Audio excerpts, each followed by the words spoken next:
first guest tonight is a comedian, an actor, and now the host of the #1 show on NBC, Deal or No Deal. Please welcome Howie Mandel.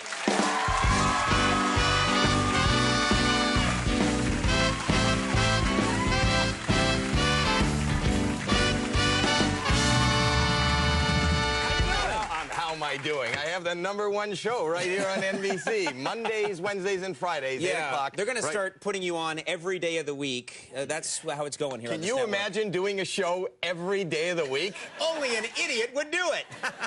That would be amazing. It's a huge hit. And it allows me to do things like come visit you. I would not normally come here unless I had a hit show to promote, and I love coming here. New York is a little weird for me, though. You don't like coming to New York? I love New York. The New York audience is the most wonderful audience in the world. Yeah. That works everywhere I go. You just have to change one word. They're all from Iowa, though. They flew in. Yes.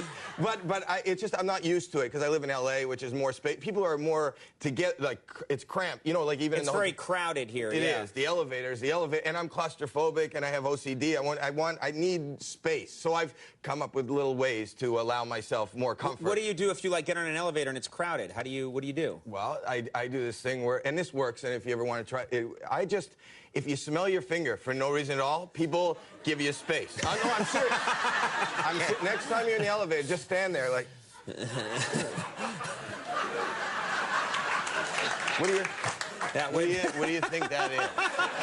And they give you... They're just plastered against the wall. They give you space. Very good. And I'm very self-conscious, and this is it. You're out there in public here in New York more than you are in L.A. It almost feels like everyone's watching you when you're here in New York. Yeah, because I walk along...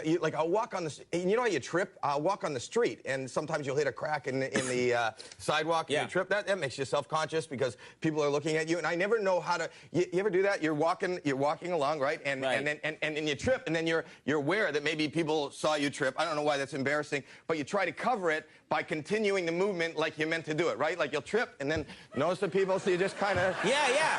I think everyone does that. So I just keep going. I don't know. I don't know when to stop. No, I meant to do that. I didn't trip. And people think that something's very wrong. Yeah, that's not good. That's not good. That is not good. But I've worked it out, so I'm very comfortable in town. I've actually worked it out. Now, I was curious. I know you've been in show business for most of your life. Over 63 years Over 63 years. Happy 89th birthday, by the way. You look fantastic. Thank you. What were you doing before you got into show business, before you had your first success? What kind of jobs were you doing? I did a lot of jobs. I was well, you know what I did? I'm from Toronto, Canada, and I was we carpooled. We carpooled. Yeah. That's why you didn't get a lot on I Love You, New Yorkers. Right. Everyone here is like, we're from Toronto, dear man. Right. Well, no, you heard them. It means hello in Canadian. Yeah. You don't understand. I didn't know. They all blow a horn. That's how we speak.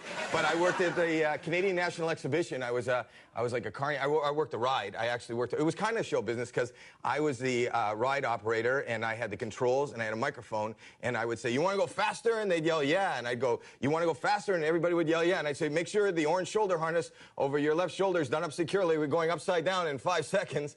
There was no orange shoulder harness. And it didn't go upside down. It doesn't go upside down. But they didn't know. And I'd go 5, 4, 3, and people go, "No! Stop it! Stop it!" And I go, I only worked there for 4 days. But it was a fun 4 days. I just love all those people.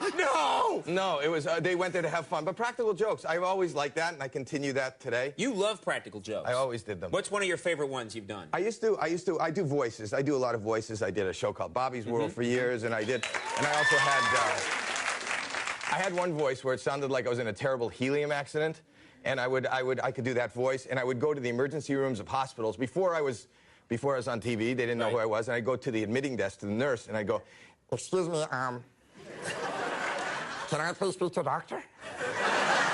And she would say, "Well, what's the problem?" I go, "What do you mean, what's the problem? I was at a birthday party. I wasn't the only one doing this. Everybody was doing this. They had the helium balloons. They took the helium balloons.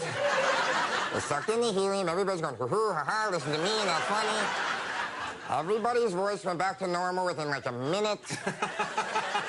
Maybe a minute and a half. This is like 2.5 weeks ago. So I am starting to get concerned.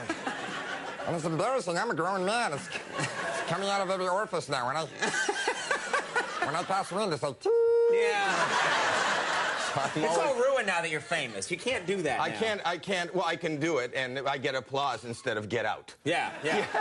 So that's the difference between that. But I've always done those things. But now I've moved into professional life. I am a professional. Let's talk about your professional life. Okay. Deal or no deal. Huge hit. This thing is just not a hit in the United States. You have no idea. The people who are sitting here, you have no idea who you are in the presence of. It's huge. I'm feeling the heat come off you right now. It's very exciting. I want some kind of reflector or something because I could be burned. It's huge all over the world, and I think it's in 42 different countries. And it's big. It's Italy. a big deal. The only place it actually didn't do well was in Israel. I heard that it didn't do well. Do you know why it doesn't do well? I would think in the Middle East, suitcases packed by a third party, nobody wants to open them. Could be. It's not fun for them. Yes. Like, get away! Get out! Everybody out! I have 26 cases. Now let's talk about you. I don't know who packed them. Ignite the case. There are 20. You mentioned the 26. There are 26. A very nice feature of this show is the 26 girls, the 26 lovely ladies. 26 of the hottest women on television are on our show, featured right now in the brand new People magazine. And God, going, you're good. You're so good. Well, somebody phoned me and told me to mention that. Now, yeah. Yes, it is. But and you know what's weird? You know, I'll tell you. Max, you came up to me right before the show. Yeah. What did you ask me, Max? What did you say? How do you know their names? Everybody's asked. That's like the one question. There's 26 girls, because it is something when you watch the show, you wonder, you always have their name right. Because you know that if you pass people in the street, people will say, like, how many names of girls do you know? Most people only know 23. So people are fascinated that I you know 26 names. Yeah. But the honest truth is that I have to thank the people at Deal or No Deal. They have been so tolerant and so compassionate, and they work with me. They have worked with me for the weeks that it's been on and made me look good. The girls, the tolerance that they've had for me and just helped me.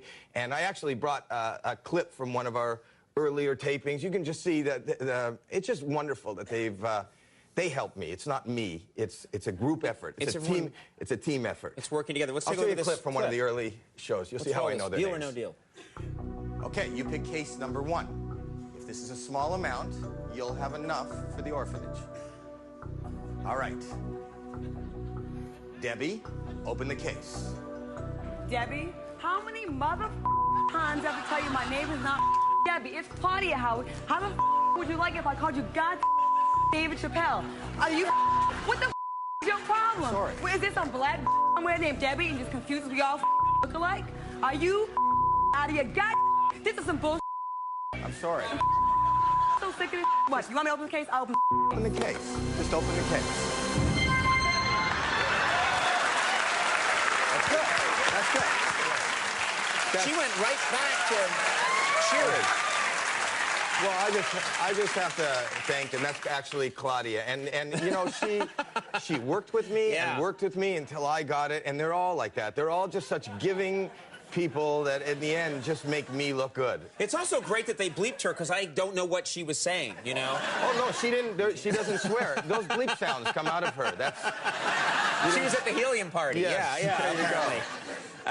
Deal or No Deal airs... Mondays, Wednesdays, and Fridays. I was right here. 8 o'clock right here on NBC. It's right there, but you did it for me, so I don't have to do it. I'm a professional. Hey, Howie, thank you so much. My pleasure. Very cool. Good to have you here. Thank you. Howie Mandel, we'll be right back.